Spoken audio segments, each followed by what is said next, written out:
بسم الله ما شاء الله احنا في شويه لب. يعني انا بفكر، انا بصور فيديو حاليا بس ممكن الفيديو ما ينزلش عندي. ليه؟ العين شين، فانت هتصلي على النبي.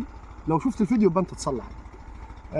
الفتره دي ما بنرشوش اي حاجه غير ان احنا بنرش سطرات بوتاسيوم وبورون، بنصفوا الزرع بمعنى صح. في شويه مجموع خضر وعصاره كده، بنصفوا العصاره ننزلوها جوه البطيخه. حاليا فلاحه البطيخ عزيزي المزارع هي انك تحميه من الفطري ومن العناكي.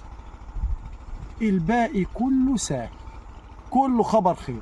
طالما البطيخ بتاعك نضيف من الفطري ونضيف من الاكروس العناكب الحمراء يعني، فانت بخير. وباقي جدول المغذي مع مهندس فهمان، الباقي كله سهل. وبرضه عايز اقول ممكن المهندس فهمان والمبيدات براندات وصاحب الارض اللي بيطبق على الشغل على ارض الواقع غشيم يضيع الدنيا بحالها.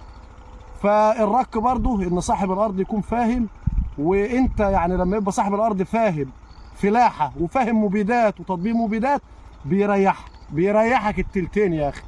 فكل عام وانتم بخير، وجهزوا الطاسه بتاعتكم جايب اللب والجاي.